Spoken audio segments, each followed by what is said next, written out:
Hey guys, welcome to another video. Today we're talking about those creature designs that I promised a few videos ago. So this episode will have two creatures because honestly that's all I've done so far. I've come up with ideas for a few other creatures, but I haven't drawn them yet. So I'll tell you about them when I do end up drawing them. So one of the biggest regrets I had after I finished my original journal was that all the creatures were so boring. I didn't have time to design anything that was interesting. So this time I really want to tackle the creature designs and make them a lot more interesting than their counterparts. Yeah, so I have all the time in the world now to do it, so yay! To start this off, I thought about what creatures I wanted in the update. So in the news story, the area my main character is in is like dark. It's almost like pitch black. So that fire bear that I've been mentioning in like every video has been hibernating for about 100-ish years. So obviously like the world around where she's been hibernating is like full of smoke. It's like my main character would choke if he wasn't wearing like a spacesuit. So I was thinking there would be critters that live in the smoke, right? Maybe they form after a few years of hibernation or something. I started this thinking I wanted a big creature to come out of the smoke, like a gazelle or something. So here I am, practicing gazelles. I saw a hack for learning quickly. I also had a reference up the whole time. So first you draw your subject freehand. You kind of just wing it and hope for the best. Then you trace over the image you're referencing, and then you use that traced version to compare it to your first drawing. You pretty much use it as a guide to help you redraw the subject again, and hopefully your redraw is better than the first try. And I took a few notes being like, oh, this part's too long, this part's not long enough, and this part's more boxy or not. I spent a while trying to learn what a gazelle looks like. You really think you know what something looks like until you try to draw it. Oh my god. And in this second part, I realized that I keep making the drawings too long. I made the neck too long and I made the legs too long. They looked more graceful, sure, but the actual creatures don't look like that. So yeah, I had some trouble, but it's okay. I pushed through and I did it. And I did this all in one sitting. I probably shouldn't have done that because afterwards I didn't draw for a whole week because I was so I was so tired. I probably should have taken breaks. Yeah. No, probably. Yeah, I should have. And I guess I'll keep that in mind for later. But it went a long way.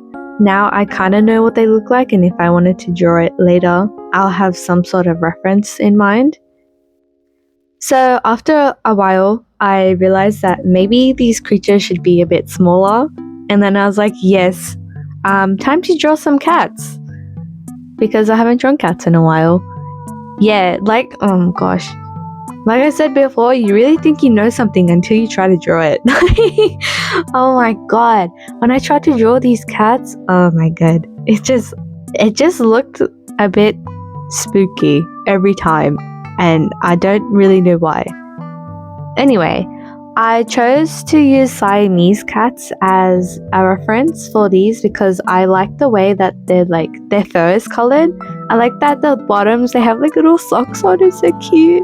And then their tails are also colored, and then they have their face and their ears. But in the later design, I ended up not putting a color on the face because I wanted the face to be enshrouded in darkness. I wanted it to be mostly smoke. So if I were to draw them in the comic, you would just see their eyes glowing. It would be kind of creepy, but then it would be pretty cool. I used the fantasy creature generator to help me design these creatures. It came up with a hot pink and grey color palette. So I was thinking in the wild, a tiger's prey can't see their orange coat because both tigers and their prey have dichromatic eyes, meaning they can perceive blue and green but not red. As a species with trichromatic vision, we are able to see the orange coats, and therefore we can see the tiger in the middle of a green forest. I was confused for a long time, like why a tiger's camouflage works so well, but now that I know this, it makes way more sense. These animals literally can't see them. They can only see the stripe. Anyways, all this to say, the creatures in this world might also have dichromatic eyes, so they can't see the hot pink like we can, and I think that would make the world more scientifically based, while also being able to get away with crazy color palettes. Yeah, so while making these, I tried to combine the gazelles and the cats. In the end, they look like cats with horns. Oh man, I'll probably have to try again, I think, maybe. I also wanted to try out a different way to draw the smoke. Right now, they're just shadowy blobs, but I want to see how they look if they're more like the ghastly Pokemon. Like there's a solid body underneath the smoke. Or maybe they look like that when someone shines a torch on them or something. So here I am drawing like a lifespan type of thing. So the oldest cat is on the left and then it gets younger and younger. I initially thought that maybe like the little kittens have like a little bit of pink on their paws, and then as they grow older there's way more pink, but then it goes back down when they're older. But then I realized that doesn't really make sense. So I ended up repainting it so that the oldest cat has the most pink. And I also thought that the older they get, the more gazelle-like they look, because this way I would actually be able to mix the gazelle in there like more effectively. So, you know, when they get older, their limbs get longer, so they get taller. So their horns end up being bigger as well. Yeah, and then I just drew some more sketches of cats. One of them's like sleeping, one of them's stretching. I did try to do a stretching one, and I don't know why, it was giving me a lot of trouble.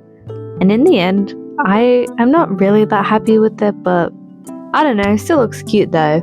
So I guess that's still a win. I also ended up drawing like a little forest in the background at the bottom. I don't know why, I just felt like it, you know, I was in the forest mood. I also saw a few pictures on Pinterest, like, of how other people draw these, like, spruce trees, and I was like, ooh, that looks good. So, you know, I wanted to try it and see if I actually like drawing it like that. Turns out, yes, I do like it, and moving forward, they'll probably look like this. I also saw a, like, snow artwork with this color palette, and I was like, oh my god, looks so good. So yeah, I basically copied it. But I did my own forest, so technically it's also original. Yeah. And then I was like, wow, this looks so good, maybe I should just make a whole artwork out of it. And then I did. I made like a smaller version, like I call that size Instagram size because it's like the perfect size for an Instagram post. Yeah, so I painted that, and then I was like, oh, wait, but I need a 4K one. So I basically like did it again, but like in a 4K canvas. I don't know why I did that, because I don't need it. Anyway, I had a lot of fun painting the snow onto the trees. I'm using this brush pack, this oil brush pack I found on Clip Studio Paint, and honestly, I love it. I like the way that everything like blends so easily, and it's got so much like texture. So I might use this brush a lot for the remake, not the comic, because the comic, I don't know what style I want to do. I'll have to think about it. But for the art book that I want to make, that my character makes his little art journal, I want to use this so it looks like he's been painting in real life, you know. And here I am trying to do that torch version. For some reason, I ended up drawing like a background for it. Like it was in the trees, and then my character shone a torchlight up there. But like, it's hard to see. It's hard to see what I was trying to get it. I was trying to show. So here's like a still image of the torchlight. So for the dragon one, I wanted to make a creature that isn't that friendly, so I made a poisonous dragon beast with a bit of wolf mixed in too, because initially this creature was just a wolf. I needed a beast that was about the same size or bigger than a wolf, because then I could use it as like a full-on physical threat for my main character. To be honest, I did only design it for plot convenience, which means I probably need to redo some parts that I've already written so that it doesn't come out of nowhere. All these creatures in the world are neutral towards humans, so I need my character to do something so like they want to attack him. I'm not really sure how I'll go about that yet. I did think of this idea that like they look like statues when they don't move. So I was thinking, okay, maybe these six-legged creatures live in ruins, and these ruins are actually statues of them. And so I was thinking that like whatever higher beings used to live here made these statues to lure the creatures over there. So like maybe they were like threatening their villages, so they made dummy statues to keep them out. I don't know, but wouldn't these creatures figure out that these statues don't move? Like, that's kind of dumb. Well, anyways, now they pretend to be statues and wait for prey to walk past before pouncing. So I was thinking like maybe my main character goes through these ruins to research them, and suddenly he's attacked. Oh no! Oh no! And then that would lead to the other plot points that I've planned. I mean, it's kind of basic and simple, but maybe that's all it needs to be. This book is more about creature and world design, so the plot doesn't really have to be the best. Yeah, because I'm probably going to use some of the plot points in this book in the comic as well. So if it's like at least a little bit interesting, then that's good. So some more interesting info about them. They eat once a week or less, like crocodiles. And they don't move much in winter, to preserve energy. They eat prey animals like deer, moose, elk, like normal wolves. They eat humans if they get too close. I wanted the design to be a bit more interesting, so to make it a bit more dragon-like, I made the fur end at point, like where the legs start and the tail starts, because I wanted to draw those parts as like scaly, and then they're shrouded by like poison smoke.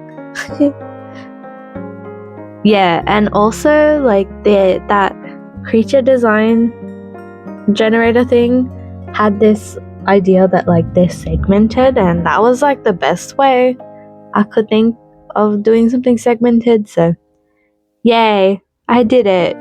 Yippee. So thanks for watching. I hope that these creature designs were like interesting. If you have any feedback, please let me know, and if I like them, I'll actually implement them into the final design. So far, these creatures, like I've given up on them because I've been staring at them for way too long. Thank you for watching, and I wish you the best, and I'll see you in another video. Please like and subscribe,